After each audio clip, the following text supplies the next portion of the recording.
Hello Year 6, you don't know me, I don't know you, so we're in the same situation. My name is Mr Milner, I'm the head of Year 7 and Transition Manager at Hinchinbrook School. Now obviously we find ourselves in slightly odd times and therefore the chance of me getting around to visit all of you is going to be quite small, alright? I hope to still try and do that, but equally we're just going to err on the side of caution. So what I'm going to do is I'm going to show you the talk that I would have given had I been visiting you, and hopefully it will give you a sort of a brief idea of what to expect when you arrive with us in September. But I wanted to welcome you virtually to Hinchinbrook School. As I say, this is very odd, this is odd for me. I'm standing in my teaching classroom rather than in a primary school classroom where I would see you all and be able to interact. But we're going to do our best, all right? So, here we are, virtual transition visit. Now, here are some of the worries that we assume through experience, and I've done this job for quite a few years now, that a number of you might have. Now, you might not have any, and that's fantastic. But what I'm here to tell you is it's absolutely fine to have anyone, any combination, all of these things, although that would be a bit of a shame. It's absolutely normal, all right? And really, what my job, and Mrs Pittock, who is our student support officer, who is a non-teaching member of staff, who is in an office and around the school to help you throughout the day when I'm teaching and when your tutors are teaching, we are here to help you. We are here to help you overcome some of these things, all right? Now, many of you will not experience any of these. Some of you will experience some of them, and very, very few of you will experience quite a few of them, all right?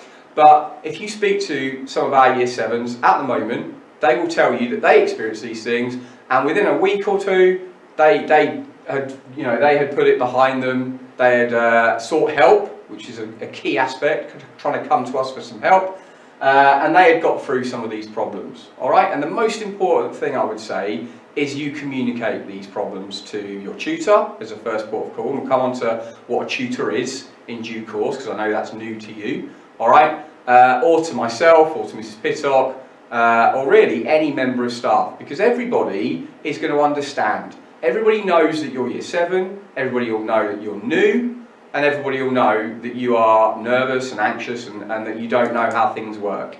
And that's why it's a safe place to make mistakes. It's a safe place, it's a safe environment to mess up, basically. And we expect that, we actually welcome that, because messing up is an opportunity to learn, making mistakes is a chance to overcome those, so that you won't then experience those again, and you'll feel much more comfortable in your environment. We want you to be part of our community, our hbk.com, and that is important to us. We want you not only to attend our school and come to school and do your work and go home, we want you to feel part of something.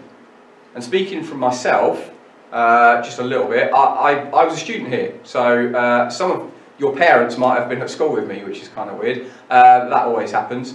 I was a student here quite a long time ago now, and I guess I did leave. Like I didn't stay here for the last 20 odd years, but it really stuck with me, my experience here, and it's a very special place. So you are lucky to come to our school, and we are lucky to have you, because it's the students that make our school special. So we're going to get through these, whatever they happen to be.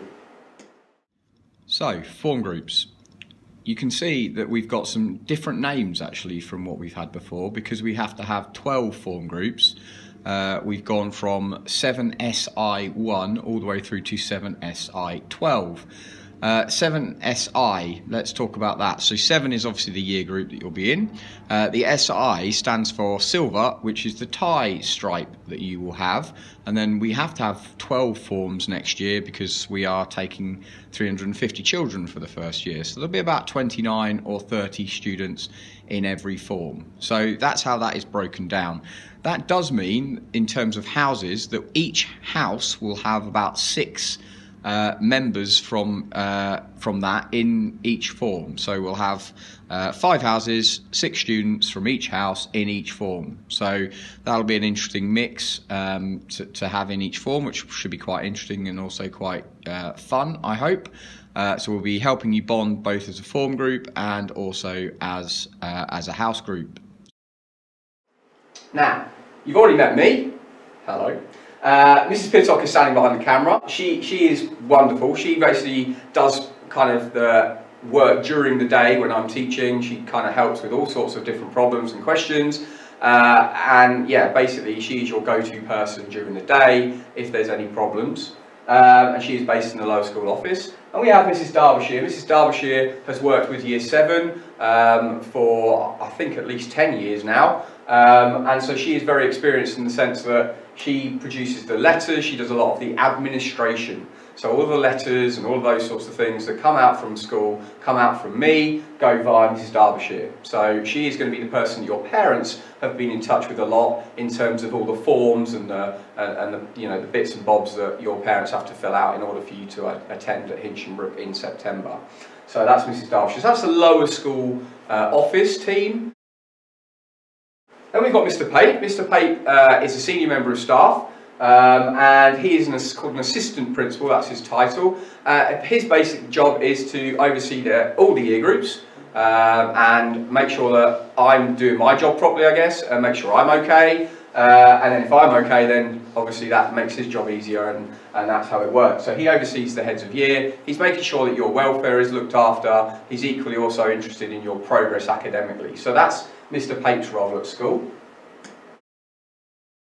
So we've got 3 vice principals. They all have slightly different jobs, and we've got Miss Nightingale, we've got Mr. Cook, and we've got Mrs. Tandy. And those 3 members of staff are very senior. They support kind of the structure of the school. They help in terms of doing things like planning the curriculum, making sure that we're teaching you the correct things, as well as sorting out examinations, as well as preparing to make sure that we're following all the government guidelines. In addition to helping welfare and helping make sure that you are healthy both mentally and physically, and that's very, very important to us at Hinchinbrook. And then finally we've got Mr. Patterson. Mr. Patterson is our principal, so he oversees the entire school, so he's like your head teacher at primary school, and obviously he has his senior team, and his job and what he wants really is for you to have the most success that you possibly can have, both personally and from a teaching and a learning perspective. So that's his role as such. It sounds very easy to say, but in terms of putting it into practice, obviously there's a lot of bits and pieces that go into making sure that a school runs successfully. We feel that we're doing well, and hopefully when you join us we'll be doing even better. Now, what subjects will I study? So I'm just going to give you an idea of those. Now at the moment, and I used to teach primary as well, so I understand the primary teacher is juggling all sorts of things, and you know, I have a lot of admiration for primary school teachers because A, I've been one, I know how difficult it is, and B, they have to do everything. So they're teaching you all sorts of subjects, some of which they will really love and they'll be amazing at, some of which they probably find quite tricky, and they probably have to do a lot of reading up. And I know from my experience I had to do a lot of reading up about some subjects that perhaps I hadn't learnt about since I was certainly maybe 10 or 11 years old. So you know, absolutely lots of respect for primary school teachers. At secondary it's slightly different in that you are a teacher, and typically teachers will teach one subject, and that will be their passion, that will be the thing that drives them, that will be the thing that they get up for in the morning. And so our science teachers, they'll pretty much teach science, and that will be that. And obviously science is a massive subject, and so some of them will teach physics, some of them teach chemistry, some will teach biology, and some of them will teach all of those. So that is quite a challenge. Other teachers, like myself, who teaches geography, I also teach personal social development, so your PSHE lessons are mostly taught by me, and so some teachers teach a variety of subjects, but most will stick to their one subject, which in some ways means that that teaching is going to be first class. That teaching is going to be exceptional, because that is why those people are here, because they teach those subjects, and these are some of those subjects. So, as you can see, we've got the core subjects, if you like, although RPE should also be probably blue in that respect, as well as PE. But the main subjects that we normally get asked about are English, maths and science. And I'm sure those are the subjects that are probably prioritised and the subjects that you mainly focus on at primary school. I know that we always used to teach those in the morning. Certainly English and maths used to be an hour of one and then an hour of another. And I guess that's another sort of change in secondary school. You will have more lessons of English, maths and science than any other subjects, but you won't necessarily have them every day. And so that's kind of when we talk about timetables, which I'd like to be able to do virtually today, but I really don't think trying to get to grips with the timetable via a video link is going to work. So that is something that I do very much want to get into your primary schools or for you to come up so that I can actually talk you through how to use a timetable, because I know that is one of the things that some children find really challenging. It's very different. But these are the subjects. Now, a couple of things just to point out. Obviously RPE. RPE is something that you probably do study. It's religion, but it's also philosophy. So that's kind of how we think and what we think, why we think, things like that. And ethics. So the way that we do things, if you like. And so that's what RPE is. So for those of you that are wondering. Other questions? Yeah, from the back of the room. Oh, there's actually no one there.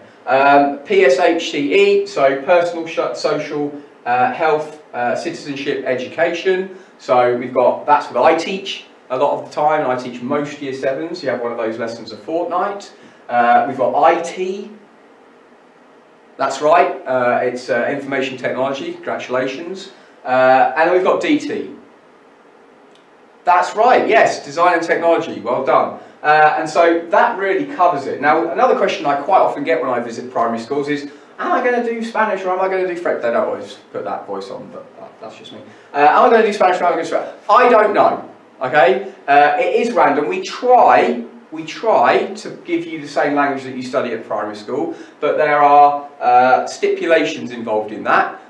In the sense that we only have a certain number of Spanish teachers, a certain number of French teachers, we have a timetable to fit, and there's lots of things like that. So we don't ask people to sort of request a language, because that would make our jobs basically impossible. We cannot promise to give everyone their promised language, so we don't ask for that as a preference. Okay? Right, timetable. Now, so let's run through it quickly. So we expect you to arrive, some of you from 8 o'clock onwards, but our supervision, which means when our staff are out on duty, starts at 8:20 every day. Alright, so that is when staff will be around. Doesn't mean you can't arrive before that. We wouldn't really want you to arrive too long before that. We do serve breakfast in our food court, and so it's possible to get a breakfast before school, and those people, that starts from about 8 o'clock. So if you want to come in and get something to eat, then that is possible, but we don't want you arriving crazy early, because yeah, you'll just be bored and things like that. And there's no one to supervise you before 8:20, so just bear that in mind. Then we've got form time. This is slightly new. We're starting a little bit earlier, so form time is going to begin at 20 to 9. And we're going to have our longer form time in the morning now.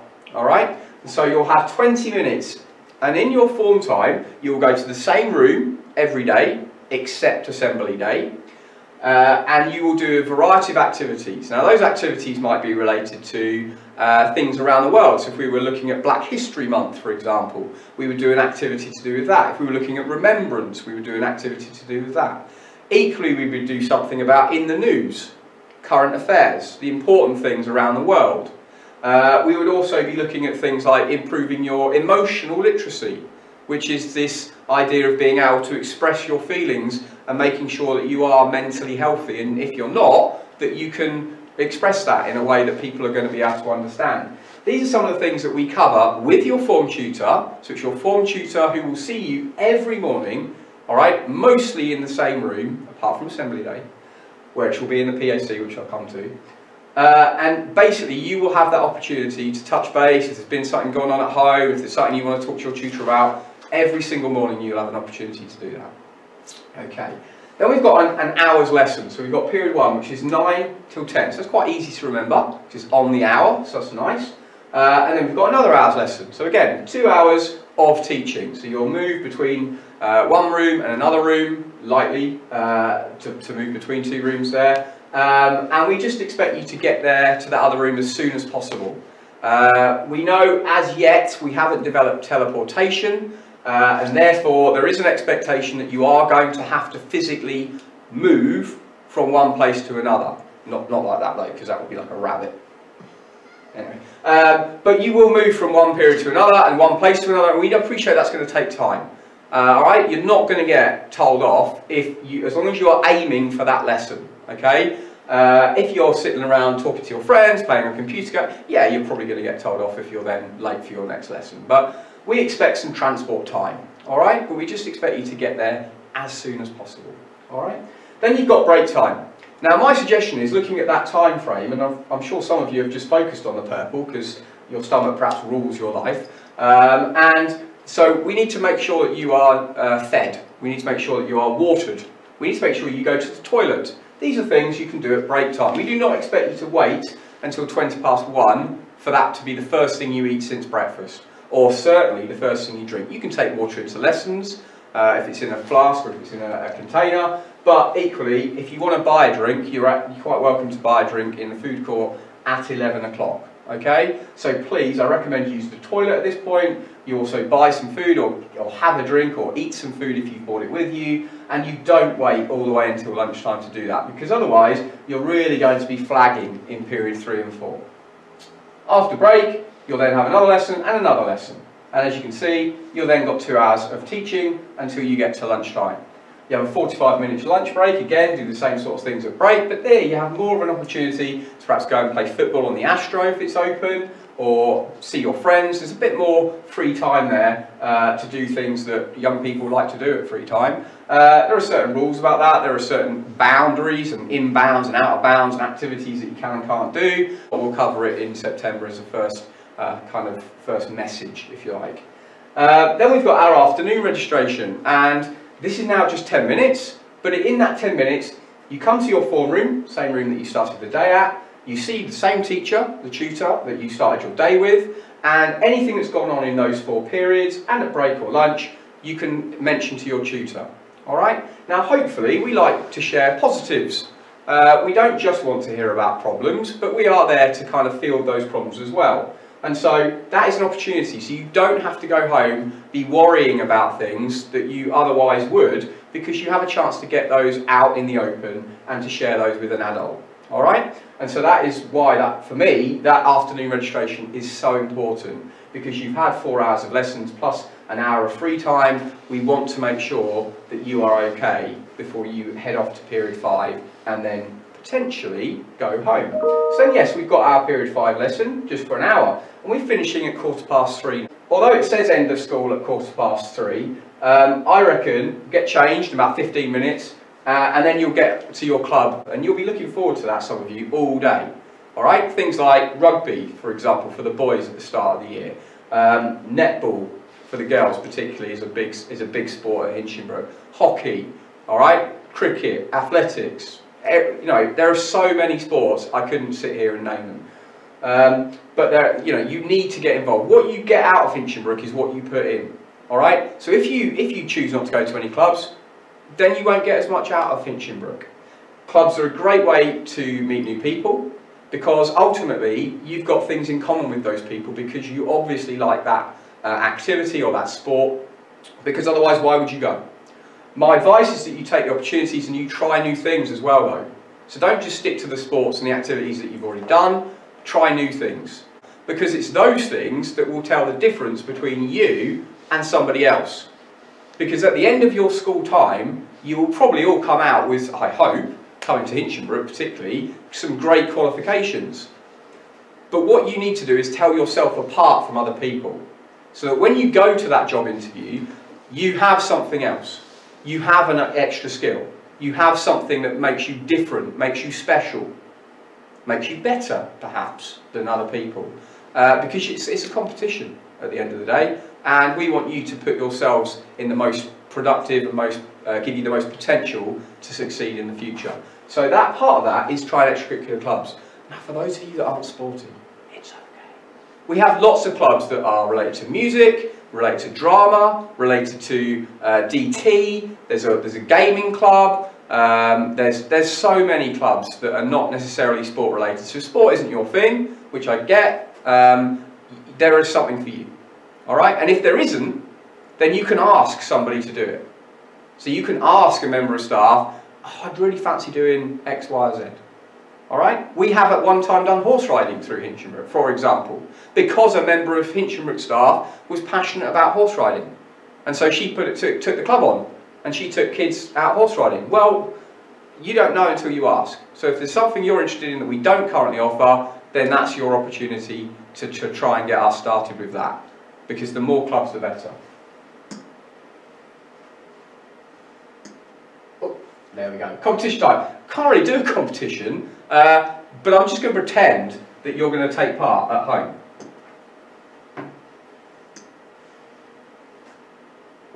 So what time does school finish? That's right, it's 3:15. Well done. Right, that's a bit more challenging because there's a couple of bits to that question. So 5 houses, and what colours are they all? Because I didn't really talk too much about the colours. If we start with the first alphabetically, we'll go with Cromwell, and Cromwell is green. All right, then we're going to move on to Montague. Montague is yellow. Okay, then we're going to go on to Pepys. Pepys is blue. Then we're going to go on to Vesey, and Vesey is red. And finally, we finish with Wilton. Now, Wilton is purple. So, congratulations if you got all of those. That's 10 pieces of information. Well done. Now, I'm not looking for first names, all right? Because I didn't share first names because we don't really call. But that's another thing at secondary school, by the way. Most male teachers we call sir. It's kind of weird because you'll say sir and then 5 male members of staff that are around you. It's really quite a fun game. Because they'll all go, oh, what? Yeah, anyway. And female members of staff we call miss. Okay? So it's not essential that you necessarily know everybody's name. I mean, obviously I would be mortally offended and wounded if you didn't learn my name. I'd probably go home and cry. But you don't necessarily have to know everybody's name as a teacher. However, anyone?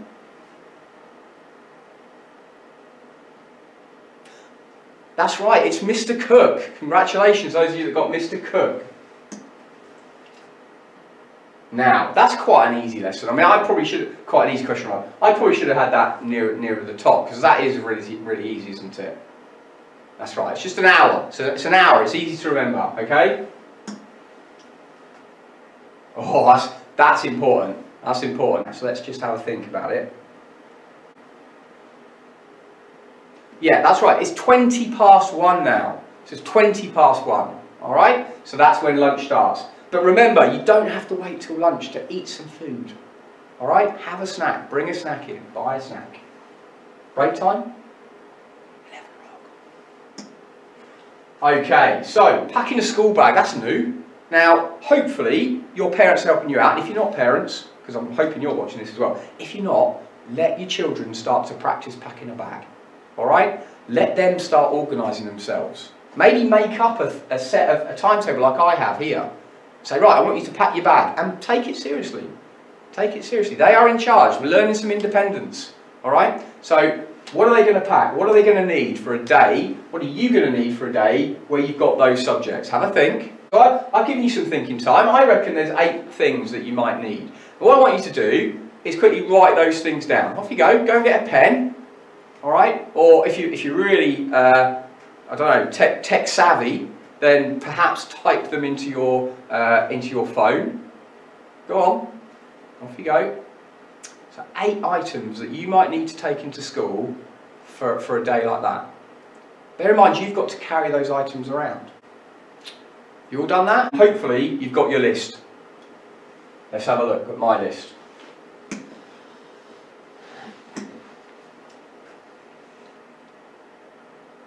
Okay, now the one that I think you'll probably have certainly struggled. So we've got PE kit. I'm guessing most tick, yeah? I'm hoping that if you put money for lunch, or in fact we pay with our fingerprint, I know, weird, right?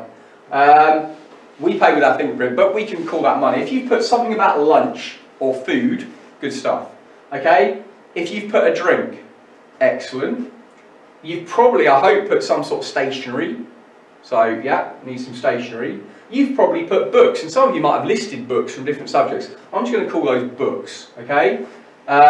You always, every single day, need a reading book. Every day. I am stressing it enough, but I can't stress it enough. I'm stressing it. You need a reading book. Hopefully something you enjoy, all right? For that day, you do need a calculator because you've got maths, remember? Yeah? Good one. It is possible to use your phone as a calculator if you ask the teacher for permission. Okay? You can't just get your phone out because they're going to be thinking that you're texting or doing something you shouldn't be. So you have to ask the member of staff. I would still say bring a calculator. I'm a bit old school. And finally, the one that you probably struggle with, or you didn't get, would be your planner. So a planner is a little book, probably, I don't know, the size of kind of my hand like this. And on one inside cover, you have your timetable for week A. And on the other side, you have your timetable for week B. And so that's really important so you know where you're going, because you won't learn your timetable off by heart straight away. And we put those on stickers. Now that's something new as well. I've just mentioned we have different timetables for different weeks. Now you'll always be told what week it is, so you don't need to panic about that. We have signs around and we put that on our Twitter and things like that. But just be aware that you won't have exactly the same subject, period 2, on a Tuesday, both weeks. Okay? You will have something different, or you may well have something different. So that's one reason you need your planner. Alright, also inside your planner, we don't like to encourage people to use the toilet during lessons, but if you need to go to the toilet, you're absolutely desperate, your teacher will sign a page in your planner to give you permission. You must then take your planner with you, so that if any other member of staff sees you, they can say, oh, okay, why are you out of lessons, please? And then you can say, oh, it's okay, I've got this note. And that goes for any reason to be outside of lessons. So that is why it's your passport, okay, to get around school when you should be in class, okay? Wherever possible, we'd like you to stay in class. But you might need to go to medical because you're feeling unwell, or whatever reason, you must get your teacher to sign your planner, and then your planner stays with you and is shown to anyone else that sees you that asks why you're out of lessons. Okay? So that's your planner, that's the main uses of your planner. There's lots of other bits in your planner which we'll talk much more about when you arrive with us. So that's your list of 8 items. So congratulations if you got anywhere near 8 of those, well done. Now these are equipment, or this is equipment that you really need. Now I've highlighted the fact that you must have a green pen. Most people obviously, as a matter of course, would have a black pen or a blue pen or both. But green pen is perhaps a little bit different. Now I know even, at primary schools you will have a special pen that you will probably mark your own work with. And that's what our green pen is for. So our green pen is when you might make some changes to a piece of work that's been marked by a member of staff in red, and then you, in green, will acknowledge that. So you'll say, yep, I've read that, and then you will do something to improve your work. So it's absolutely vital that you have a green pen as well as your normal black or blue ink that we ask you to write in your books with. Alright? Other than that, I think most of those things are self-explanatory. Obviously you won't need food ingredients or PE kit every day. You'll be told what your food ingredients are. You'll get a book, I think it's yellow, it usually is, and it will tell you in advance what ingredients you need to bring in on whichever week. So when you have food and nutrition, which is a lesson where you learn to cook, and you learn about what's good for your body and things like that, you will be told what ingredients you need, but do not bring those in every day. Equally, PE kit, make sure you know when you've got PE or when you've got a club that needs your PE kit and bring it in on those days, okay? And then take it home, and why don't you have a wash? Why don't you give it a wash, right? Rather than give it to your parents, why don't you try and wash it? There's another aspect of giving you some independence and responsibility. Then we've got some other bits and pieces, obviously planner, I've mentioned most of these. Ruler, quite a lot of people think they don't need a ruler. Of course you need a ruler. You need to underline titles, dates, all sorts of things. A ruler measure things, obviously. So please have a ruler. And then we've got some optional things, but I actually think they would be really helpful. So if you can, bring in coloured pencils, scissors and glue. We do provide them at school, alright? But it's so helpful to just be able to get them out of your pencil case. Alright? Now equally, I know that in some primary schools you're not allowed pencil cases because they become a distraction on your table. Unfortunately, or fortunately, depending on how you look at it, and I'm a bit of a stationery geek, so I look at it as great, we don't have that option. We can't provide you with a set of all those essential items in every classroom, so we expect you to have that contained within a pencil case. So we do expect you to have a pencil case so that you can carry that with you. I would actually advise you have a pencil case in your bag at all times, and then you have a separate pencil case or separate at least pen and pencil and things at home. Because what we often have is that people say, oh, well, I've left it at home, so I was doing my homework and I've left my pen and pencil at home, or whatever it happens. So I've left my pencil case at home. That's a nightmare. So I would suggest, if you can, invest in having a set of stationery in your bag and a set of stationery at home. All right? It's going to save a lot of upset and a lot of confusion, and your teacher's not going to get fed up of having to give you out a pen or a pencil or a ruler all the time. All right? So that's your equipment that you need. Right, now we do have rules because any society has rules because we're trying to maintain safety. Ultimately, rules are pretty much there for safety. They're also there to make sure that everyone is achieving their best. It's very selfish if you are not obeying the rules, because if you're not obeying the rules, there's no way that everybody can achieve. Not just you, but everybody. And we're interested in everybody's education and everybody's well-being. So we want to make sure that you follow some of these things. Now we'll start with the positives. So we can see we can spell PACE out here. So we've got personal progress, positive attitude, productive contribution, and persistent effort. And a lot of teachers have got these in their classrooms. So you'll be able to sort of cross-reference this. And if you do that, in the register, instead of a dash, which you normally get, all right, you'll get a number, and you'll get a 5. And a 5 leads to rewards. The more 5s you get, 5s mean prizes. I tried to rhyme that last year when I did this. It still doesn't rhyme. Yeah, I got nothing. So anyway, 5s means prize. So that was a bit better. Mrs. Pittock is shaking her head at me and looking embarrassed for me. Thank you, Mrs. Pittock. So we want you to do this. It isn't asking too much. All right, it's what we expect. It's what we want, and it's what's going to help you to achieve the best that you possibly can. What we don't want is you doing any of these things. Don't ask me why it's in bright pink, I guess because it stands out. So we don't want you stopping other people learning, we don't want a low effort, we don't want poor attitude, and we don't want disruptive behaviour. Now that's pretty common sense. If you do those things in lessons, repeatedly usually, but even if just once, doesn't matter, the teacher decides, you will be given a 1 on the register. And a 1 is not a good mark to get. I used to live in a house which was number 1. And I had to move because I have that much upset from hearing the number 1.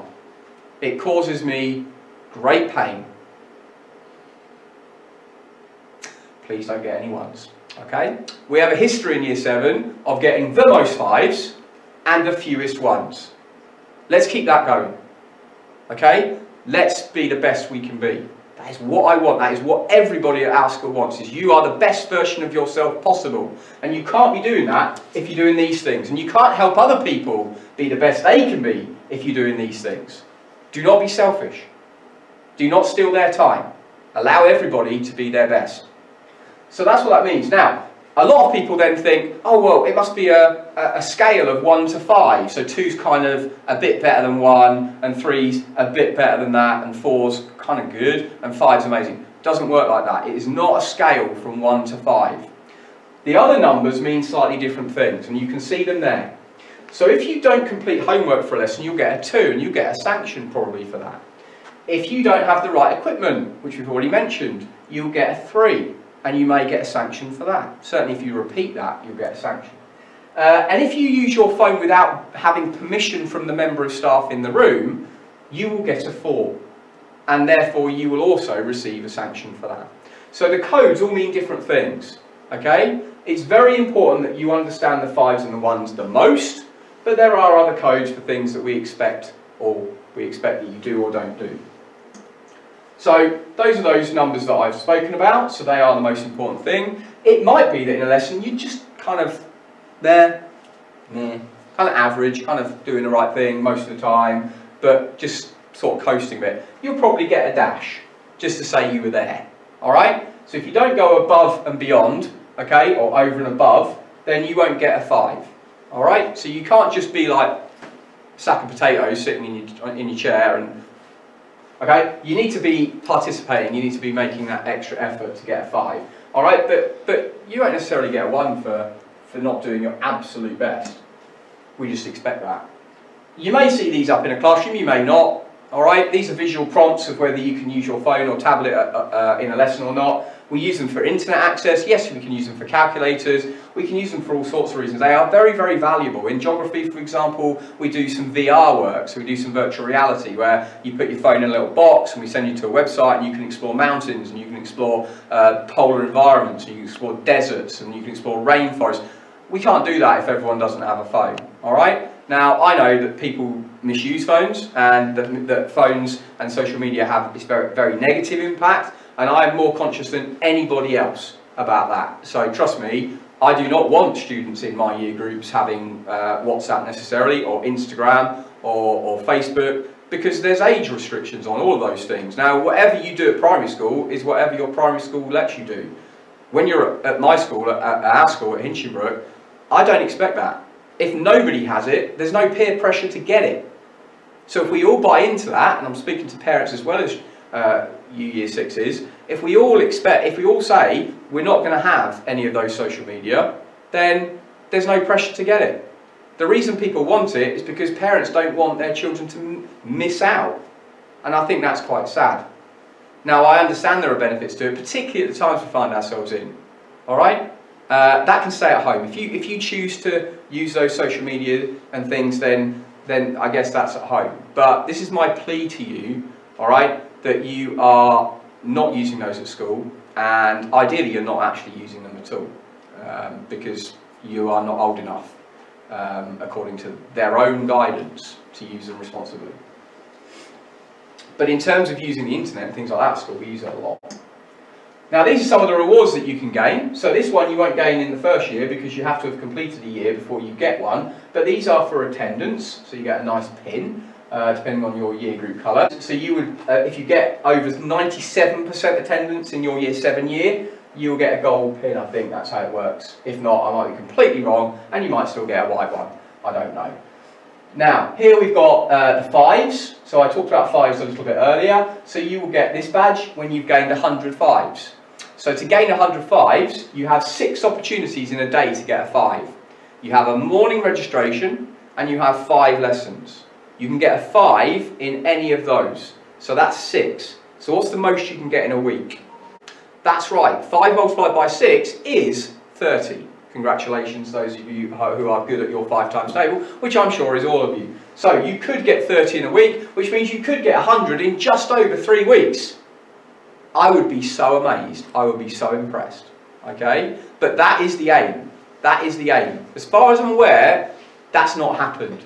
So let's try and make it happen in your year group. And we want to make sure that you do your absolute best. So try and get that. If you get to 500 5s, which is phenomenal, all right? You can't buy these. Well, you can. They cost about a penny. But in terms of what they mean, right, they are priceless. They are priceless. They are so important, okay, because you can only wear those on your blazer lapel if you've earned them. So the people that are walking around with the badge at the start, the first people to get the badges are like, whoa, they've got a badge. It's like amazing. It's a good status symbol. And then the first people to wear gold, I mean, that's just legend status right there. So we need to get you up to 500. And it is possible, as I say, it's definitely possible. We've got, you get this certificate, it's a nice certificate along with the pin when you get that. You get badges for various things. These are all to do with whether you've represented your house at sports and stuff like that. You get achievement pins. There's a whole range of things. We do Star of the Week, where you can nominate each other for things like citizenship. So if you've seen somebody helping somebody out and things like that, then you can help them, you know, you can reward them. So we haven't got eyes everywhere as teachers. We wish we did, okay? I mean, I do have a pair of eyes in the back of my head just in case. But, I don't have multiple eyes. So we need you to be looking around for things, for people that are doing the right thing, okay? And so you can then reward that. We've got golden antlers. You will become Twitter famous if you, your form, get the most 5s in a week in lower school. If you get the most in your form, you get your photograph taken and it gets put on Twitter, and a copy of the photo gets put onto various boards around the school. We're now running out of boards because we've got that many forms that we've celebrated for achieving these things. Equally, we also have these things called house points. House points are a real currency. So most of you will have watched Harry Potter, I'm sure, and you'll note that in there they have a house point competition. We have the same. And at the end of a term, the people with the most, the house with the most house points rather, will have their flag flown above the house. It's a real proud moment. Everybody around sort of Brampton and Huntingdon really can see it, or certainly as you drive in to Huntingdon you can see the flag of the house that has been most successful with their house points in that term. So that's great, but in terms of a personal reward for that person, you can see we've got a range of different rewards that go all the way up to a football and memory sticks. In fact, we've had people get over 200, and so we've had to make the pages, there's more pages in your planner, because your planner is also used to collect little stamps or the initials of teachers to say whether you've been awarded a house point. Okay? Now, house points are often given for out-of-lesson activities, so if you were seen, I don't know, picking up litter, if you were helping somebody without having been asked, if you were just being a good citizen around school, a bit like you get for Star of the Week. So the sorts of things that I reward for Star of the Week, you might also get a house point if a teacher sees you doing those things. Alright? So basically, it could be an amazing piece of homework as well. So it's things that you perhaps do where it's not in a lesson where you might get a 5, although you can get house points in a lesson, because you could just help somebody, you could just do something that is absolutely phenomenal, and the teacher wants you to give you more than just a 5, they want to give you house points. But often, house points are given for things that are just done around the school, things that are done to help people, things that are done that are exceptional. Okay, again, representing your house in inter-house competitions would probably earn you house points as well. So that's what house points are gained for, and these are some of the prizes that you can get. Again, priceless in some ways, because you can't just go out and buy a Montague water bottle, okay? You have to earn it. So these are things that, although they may not be super expensive in what they are expensive in what they mean and what they represent. And one of those is a Q jump pass. Now, as I'm sure you can imagine, we are a big school. We have nearly 2,000 students. We have 1,500 of those students who eat at the dining hall or have the opportunity to go and get food at the dining hall. So you can imagine that sometimes queues are quite long. So if you get a Q jump pass, that means you get to go to the front. It's not pushing in, you've earned it. It's a reward. Again, if you attend a club at lunchtimes, you can also get a Q jump pass by asking the club leader. So we don't expect you, if you've joined a club that is at lunchtime, and we do have quite a few, then we don't expect you to have to lose all your club time by standing in a line for lunch. So again, you can ask for one of those. But a Q jump pass is a really valuable, prize. So in terms of uniform, it's extremely important at Hinchinbrook that you are dressed smartly. We feel that if you dress smartly, you'll probably work much better. Now you can see our uniform. Please note that although there are skirts, trousers and short options, they are available to everyone, no matter what gender.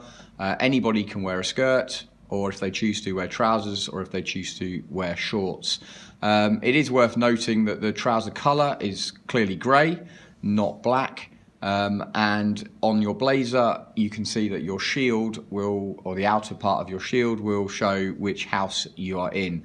Just a quick reminder that you are the silver ties next year.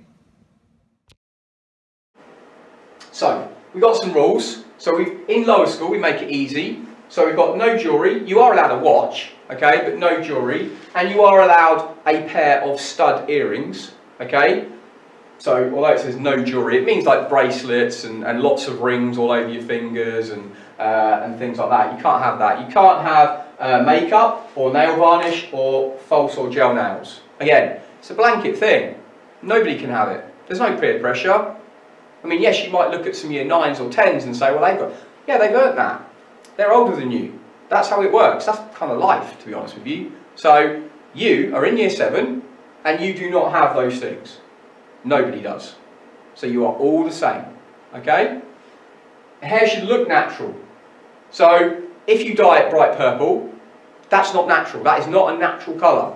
If you have stripes in it, that's not natural. If you have there's like a layer here where it's a different colour, I think there's a dip dye, I don't know what it's called, but anyway, you can't have that. That's not natural. That's not something that you just like wake up one day and it's going to look like that, okay? So we want it to look natural. It shouldn't look dyed and it shouldn't look shaved. All right, if you shave it underneath and we can't see it, well, okay. All right, if boys really want it really quite short, okay, but not shaved, not like, you know, grade 3 or 4 or 2 or 3 or something, like all like, no, we don't want that. All right, we're not into that. No facial piercings, so no piercings on your nose and your lip or wherever else. One piercing in each ear, max. Okay, you can have another hole in your ear. It's up to you. It's up to your parents, but you can't put anything in it. The other thing I want to mention about piercings. Please, please, please, please, please, if you are getting your ears pierced, okay, because it's like a treat for going into secondary school, get it done at the start of the summer holidays. Do not get it done a week or 2 before, because you will be told by the person who does it, oh, you can't take them out. You can't take them out. And then your PE teacher will say, take your earrings out, please. And you'll say, oh, no, I can't. Mum says I can't. Dad says I can't. Well, you're going to have to, because we will not allow you to do PE, and you will be punished for it, unfortunately, because I am now giving you a warning. So please, if you are going to get your ears pierced as a treat before coming back in September, get them pierced at the start of holiday, because normally it's about a month to 6 weeks. Okay, you have to leave the earrings in. So don't wait. If you're going to do it then. Equally, if you're going to dye your hair because you want to have fun over the summer and you just want to at the start, because by the time you get back in September, if it's still dyed and it's still the wrong colour, you are going to be in trouble. You are going to be asked to sort it out. Okay, so that is me giving you a friendly bit of advice for getting those piercings done and things like that, because I don't want you to get in trouble with the first thing that your PE teacher says to you, take those earrings out, and the first time you have an interaction with that teacher, it's going to become a negative one. I don't want that. Of course I don't. And you don't want that either. All right? We want you to look smart. If you look smart, then you'll work smart. hbk.com. So, how does this all kind of relate, and how does this all kind of build into something that we stand for as a school? We came up with this over the last couple of years. And by we, I mean sort of the heads of year and people like myself. And we wanted the idea that Hinchinbrook isn't just a school, it's more than that. It's a community, it's an area, it's something that is beyond just our 4 walls. It's almost like an atmosphere. It's kind of a weird thing to put your finger on. What we've done though is we've tried. So we've tried to put our finger on what does being an HBK community member mean. We feel it means these 3 things. So we want people to feel pride. We want them to be proud of attending here. We want them to be proud to be associated. We want the parents of students who come here to go, yeah, my child goes to Hinchinbrook. Brilliant. Because I know there are a number of parents who do feel that way. And I know there are loads and loads of students who come here who feel that way. And then some of those students, they may not even come across as being that proud, but they are sitting at home right now. They are proud of our school. Okay? And we want you to be proud of our school. We want you to be proud of being part of the Hinchinbrook community. That's important to us. Okay? I know I am, alright? But I need everybody who comes and joins us to be as well. Okay? We've then got empathetic. We feel that being empathetic, it's a difficult word. It's a word that I stress a lot in my PSHCE lessons. Empathy, this idea of living in someone else's shoes, understanding from someone else's perspective. Okay? Not feeling sorry for someone, but actually understanding it, understanding what someone is going through. Because if you do that, well, first of all, in a grand scale, we probably wouldn't have war around the planet, okay? We would probably all be helping each other, which a lot of us are at the moment with the coronavirus situation. And you're seeing a lot of empathy. You're seeing people living each other's ideas, not just feeling sorry for people, but actually doing something to try and repair any problems for people, being kind. So being empathetic is so important, all right? And it's not something that comes naturally to everybody, and it is something that we're going to try and, I guess, hopefully instill in you if you don't already have it. Many of you will. You may not even realise it. But it's it's understanding from someone else's perspective. Very important. And responsible. We want you to be responsible. Obviously, a lot of that at the start is about being responsible for yourself. And you really are only in charge of yourself, but in time, we want you to take on leadership positions. We want you to start being responsible for other people. But at the start, being responsible for packing your bag, being responsible perhaps for making your lunch, being responsible for getting the bus on time, being responsible for your own behaviour. because you own your own behaviour. You are responsible for your own behaviour. No one makes people laugh. I hear that a lot. Oh, they made me laugh. No. Okay? You need to be responsible for your own behaviour. That is year 7 aim, goal, right? As a minimum, is you are responsible for you. Then we need to get onto this idea of being responsible for other people and starting to take on those leadership business. But there's some of you in year 6 who I know are school captains and things like that, and house captains. Come here and do the same thing, like volunteer for stuff. We've got loads of leadership opportunities. You can be responsible from day 1 at our school, and you can actually be a role model for some of the older year groups. I say that a lot, because the year 7s often show other year groups how to behave and how to do the right thing, and they are excellent. So I expect that from you guys when you turn up here as well. So being responsible, as I say, minimum for yourself, but let's go that step further. Let's try and be responsible for other things, okay? There will be leadership positions in every form linked to these 3 characteristics. Okay, so in every single form, there will be a leader who is the leader of the proud thing, the leader of the empathetic group, and the leader of responsibility within your form. Okay, so you will have an opportunity from day 1 to show some of these characteristics. Now I just want to briefly talk about the food court. I know I've been talking a lot, and you can imagine if you're actually here, I'd be asking you questions as well. So this is our food court. Our food court is divided into 4 sections. This lady here is a legend. Her name is Sheila, and she has been a cleaner and a supervisor here for I think nearly 40 years. Oh, definitely 35 years. So she's been here a long, long time. She does move, she doesn't just sit there, and actually she's a lovely lady. So she helps out with a lot of things around the school. But these are our 4 zones, if you like. So we've got Global Adventure, I think that is, and then we've got Street Food, and then we've got Speedy Italian, and then we've got Grab and Go. And all of those different areas of the food court sell slightly different things. And so if you fancy something a little bit different, then you might try this Global Adventure. So you might try something that might be a curry, it might be something from a different location. Street food is often something you can sort of eat with your hands. So it might be it's like chicken wings or something like that. Speedy Italian is your pizza and your pasta. And then Grab and Go is usually something cold that you can literally grab and go. Yeah, okay. So that's for people who just want to get something and then just go. So they want something quick. All right. Okay, now, finding your way around. So we've got those 4 different sections, as you can see. We've got an arrow, which is kind of a weird arrow at the moment, because at the moment you won't really understand that, but the main entrance is here. So the main entrance to get food from either of these 3, any of these 3, is here, and you will line up here. Now we have a serving for year 7 and 8, who go in first 1 week, and then we have a serving for years 9, 10 and 11, who go in first the next week. When you're not going in, when you're not in the line to go directly in, because you are in the 2nd week, you are going 2nd, you line up in the line-up area, okay? If you are due to go in first on that week, you will line up just here, okay? So, arrows. So that's where you go in. There will be a member of staff here, there will be a member of staff here, just to make sure we don't let too many people in at once. So you'll be queuing up outside, so bring a brolly if it's raining, and wear a coat if it's a bit cold. And then you will hover here, and you will decide, do I want to have something from here, here or here?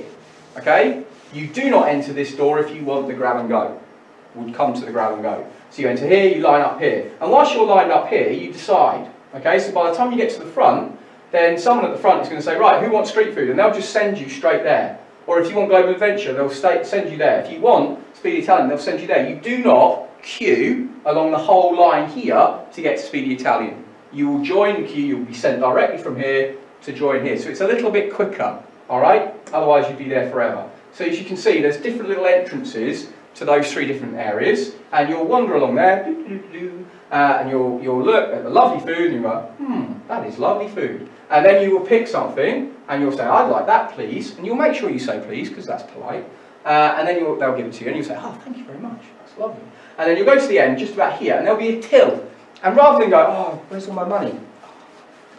Hey, you found your finger, because it's at the end of your hand, and you'll go, beep, and you'll press it onto a little pad, because we'll have taken your fingerprints, not because we think you're criminals or anything like that, but because you can load money onto those fingerprints, and you go, beep, and it'll take the money off the count automatically, and then you go and eat your food and enjoy your food. You may sit here, you may decide to go outside, any of those things are fine.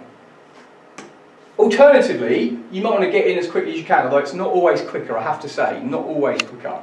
But you will go into an entrance in the back of the food court, and then you will line up along a corridor. Again, there'll be a member of staff here, there'll be a member of staff here, making sure that everyone's queuing up sensibly, and then you'll be let in, okay? And that way you can just go straight to here, grab whatever food you want, say cold sandwiches, things like that, drinks, and yeah, stuff like that. And then you'll have your little fingerprint thing at the end there, and again, you can just go out from there. You're quite welcome to sit in here, all right? But most people at this time of year anyway, and certainly in September when you arrive, if it's sunny, will want to leave and go out. There are rules for the food court, because there are rules to keep everyone safe and to make sure that everything works properly. You can take your bags in, but you must place them under your seats, so we don't want them in the corridors because people fall over their food. If you're buying food and using cutlery or crockery, you must eat this inside the food court. I don't think that happens very often now, but you've got to make sure you don't go outside if that is the case. Please make sure that you clear up your litter. That is super important. At the moment, there's a big drive. There should always be, really. I'm so pleased with how pretty the site looks at the moment, and unfortunately, it's because there are no children here. And we need to make sure that it stays like this when there are children back in school. So please put your litter. It's not a big stress. It's not difficult. Please do it. And any recycling, obviously pick the right bins for the right thing.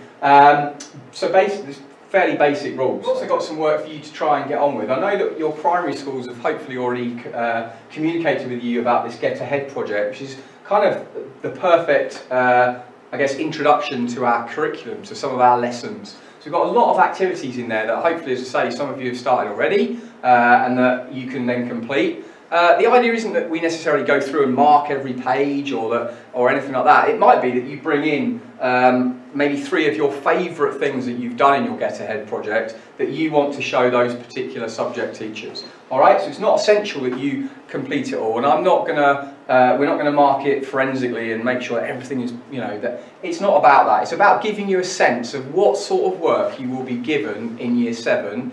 And also a bit of a heads up about some of the topics. So if you choose to, over the summer holidays, you can actually read up on some of those things. So if you know, for example, that in geography you're going to be learning about Japan, maybe you'll do some research about Japan, maybe you'll just do some reading about Japan. So that's really the purpose of the Get Ahead project. All right. The other 2 things, because we're not just interested in you as sort of an empty vessel to fill with information about subjects, we actually care about you as a person, and we want to know kind of what makes you tick and who you are. We're also asking you to complete this All About Me capsule. The idea about this is that it's like a shoebox, or that sort of size, that contains basically hobbies that you're interested in. Maybe it's got something about your family, maybe it's got some achievements or awards that you've gained, maybe it's got a piece of art that you're really proud of, but something, or some things rather, that you would say, this is me in a box. So it represents you in a box. It might be photographs, etc. So it might be, and I think I'm not sure how easy this would be to do, but to video yourself doing an activity that you're passionate about or interested in,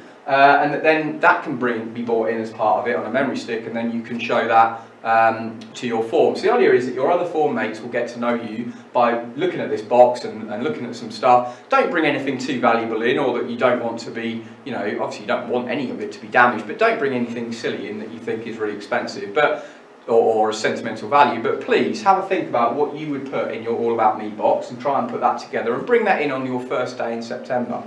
The other thing that we'd like you to bring in September, and hopefully you'll get access to your school, because hopefully you'll get a chance to return to school soon, is that I want you to collect your best piece of work that you are most proud of in a variety of subjects. So your best English piece of work, your best geography, if you do some geography, your best history, your best maths piece of work, whatever it happens to be, and put the name of the subject, although hopefully it will be fairly obvious, onto the top of that page, put it into a folder and bring that in, and then in your first lesson of that subject, you will hand that piece of work to your teacher. So that it gives your teacher an idea of what they're expecting of you, because we don't want you to sit back when you join Year 7 and go, I'll just twiddle my thumbs, this is easy kind of thing. We want to be stretching you from day one. Okay, so we want to be looking at what is your best, how can we make that even better. Now, part of the transition is about you as a person, gaining responsibility and all those sorts of things. So that's part of it, and so it's not all about curriculum, but equally we don't want the curriculum to suffer. We don't want you to go backwards academically but we want to move you forwards. And so that is kind of the reason for us looking at some of the work that you've completed in Year 6 that is your best. Now at this stage, normally, I would say, are there any questions? If you do have questions, write them down. At this stage, because we don't know whether I actually will get into a visit, or hopefully there will be some form of taste today, I don't really want you or need you to bombard questions to the lower school email address, although you're quite welcome to do so.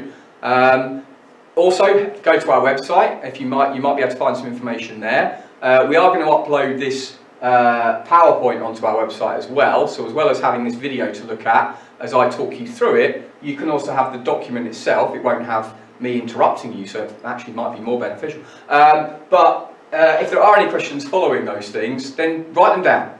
So I'm not saying, don't ask them or forget them. Write them down. And then when we do meet again, because we will, then I want you to bring those questions in, and so we can then answer them. Either your tutor answer them, I'll answer them, Mr. Pittock will answer them, somebody will have an answer for you. Okay?